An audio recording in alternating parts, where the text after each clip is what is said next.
All right, let's talk Oregon Ducks. Obviously, wrapping up the regular season with a solid victory against Washington, heading into the playoff with a lot of momentum. And a key part, the most important part of this team, is starting to reveal itself as the Ducks squad. In our opinion, looks like one of the top contenders to win the whole darn thing this year. We'll get into all of that, plus some interesting data as always. But first, I am Nick. That is Andrew, and this is Saturday Morning Inspection.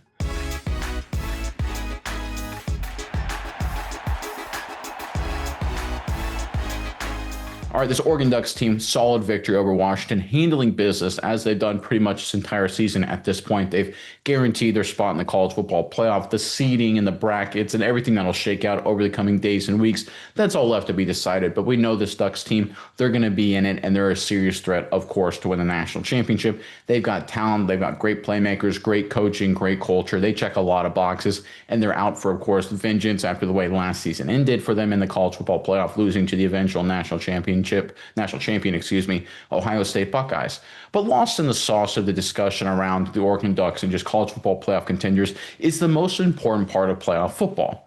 Right, this college football landscape with the extended, 12-team playoff now, we still kind of have this mentality, those old school college guys of just, it's the way the games get played. It comes down to the coaches and running the football or whatever matters to them in that particular moment.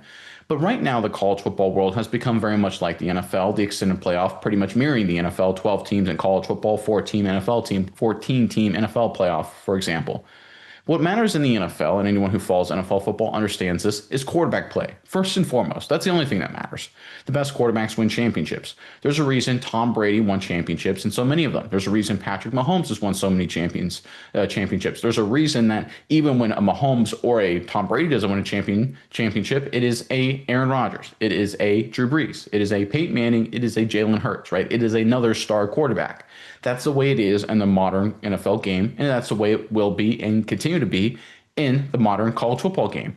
And that's why Dante Moore's emergence as a true legitimate superstar quarterback needs to be really focused on. There's a lot of people when it comes to this Ducks program that fall in love with the big name talent and the guys that are going to be top draft picks, like Sadiq, for example, or exciting freshman, even though banged up a little bit, Corey Moore, right? And I get it. Those guys are fun. Those guys are flashy. And of course, Dan Lanning doing phenomenal things. We've discussed the great culture moves Lanning has done, the recruiting, the transfers, developing his staff, standing up for his staff, all of those elements. That's really important.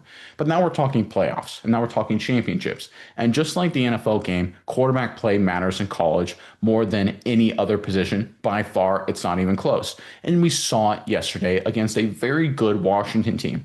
Let's pull up the box score first, and we'll talk about more what it means going forward. So this, of course, you can see on the screen in front of you are the team stats.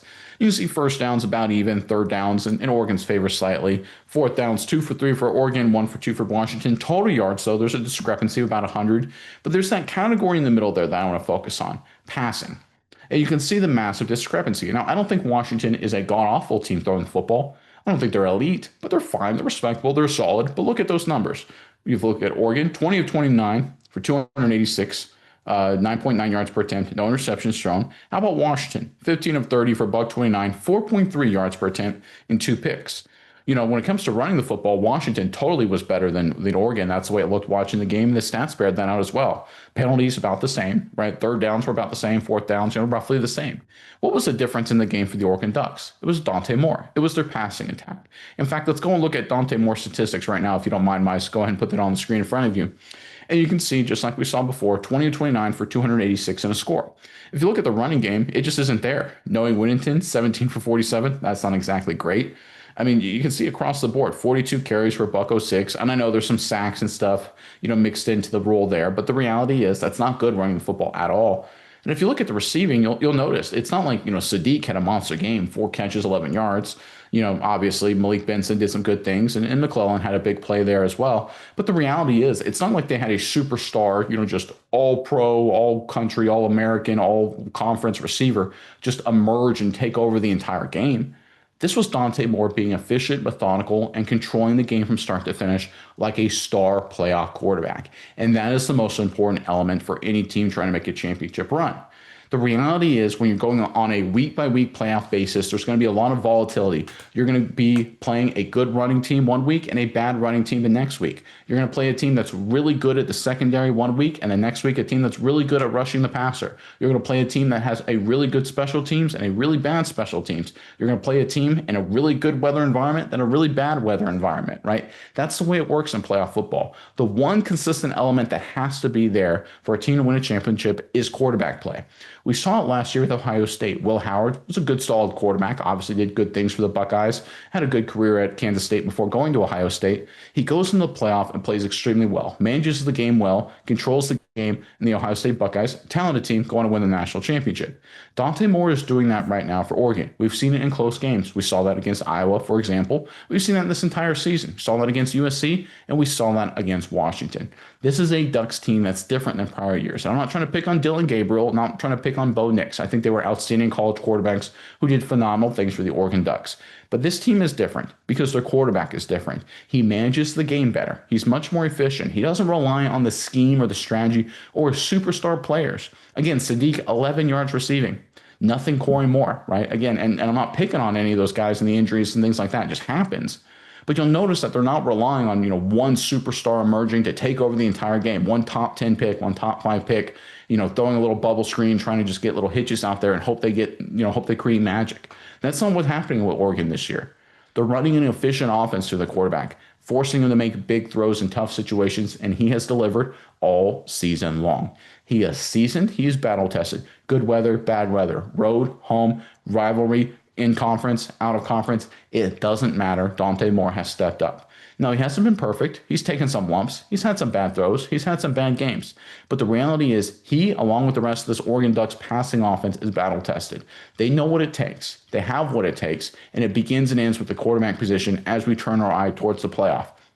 Everyone's going to fall in love with certain teams and certain coaches because, they're really good at X or they got a feisty squad or whatever it may be. And listen, there's teams like Indiana, Ohio State, for example, other Big Ten teams heading to the playoff that have good quarterback plays and good coaches too, right? So that's going to have a big role into it. But if you look at teams that can win a national championship, I think those, specifically Ohio State, I think they're certainly one of those teams. But I think Oregon is getting slept on because of the quarterback position. Notre Dame, young quarterback, listen, nothing against you. Texas Tech, nothing against you. Listen, Georgia, a good team for sure. Texas A&M, love you, Texas A&M, right? A lot of these playoff teams, a lot of these highly ranked teams, quarterback play, it's a lot of, I don't know, right? They win in spite of their quarterbacks, right? But when it comes time to these playoff games, the only thing that matters is the quarterback position. I shouldn't say the only thing. The most important thing by far that matters is the quarterback position, and Oregon's got their guy in Dante Moore. All right, Miles, I'm curious what your thoughts are on all of this. But first, Ducks fans in the comment section below, as we gear closer to the playoff and we're looking at brackets and matchups and seedings and things like that, really curious here. If you could pick your ideal first round opponent, obviously let you, throw out the seedings, throw out any of that kind of stuff. Who would you want to play in the first round? If you could pick, your ideal opponent, you want to go a good team, a lesser playoff team, or a certain matchup. Really curious what you guys have to say in the comment section below. Give us your ideal first round opponent. Want to hear from you guys again in the comment section. But Miles, I will throw it over to you now. Give us your thoughts on all things Oregon. Yeah, Nick, I think what you said is really important is that the quarterback position has to go off for Oregon. They really needed him to be, that guy. And I think for the majority of this season, Dante Moore has been pretty solid. And if we talk about, what he did the beginning of the season against admittedly lesser competition at the very beginning of the season, he was pretty solid. Then he had some shakier games, but they were tough games against Indiana. Not necessarily his best game there.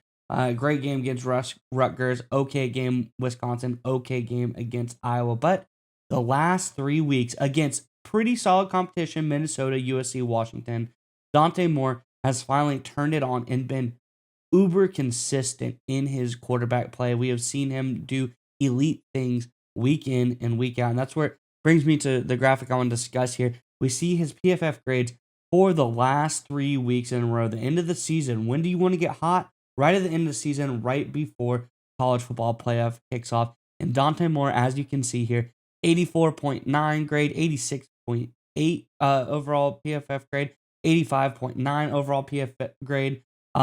passing grades 90.3, 85.7, 83.9, doing really, really well throwing the football. He's been a very efficient passer, and he's been very consistent the last 3 weeks. I think that is the key there. He's starting to put it together, and they're starting to see a guy who can come out on the field week in and week out and do some really good stuff over the course of those weeks. 5 touchdowns for him, only 1 interception. That's great. You're going to have a couple. He hasn't had too many all season. I wouldn't worry about that. But I think he's done some really, really good work here at the latter half of the season. Just being consistent, being a guy that they can rely on, and, consistently playing at a very high level as well. And it's like you said, some of these other teams, when you go through the college football playoff bracket right now, Tulane, quarterback, he's so-so, I would say. Not anything to write home about. Texas Tech has had some flashy play, but who have they really played, big, good defense-wise? Not sure if they're the top of the top. Like I said, questionable quarterback play. Georgia, really solid team, but quarterback isn't the star of the show. Same thing with Notre Dame. It's the rushing attack star of the show there. They don't have the quarterback play that's super solid. Oklahoma, John Mateer, really good at the beginning of the season, gets hurt, comes back. Kind of been up and down week in and week out ever since then. But outside of that, the other top teams with really good quarterback play. Indiana has great quarterback play. Ohio State, great quarterback play. Oregon, great quarterback play. So I agree with you. I think the emergence of Dante Moore, especially these last 3 games of the season, where it seems like they've been playing tough opponents, but also he's been playing very consistently and at a very high level, shows that this team is really got something special in the tank. And I think they're going to be able to use this momentum to hit the playoff and make a deep run this year.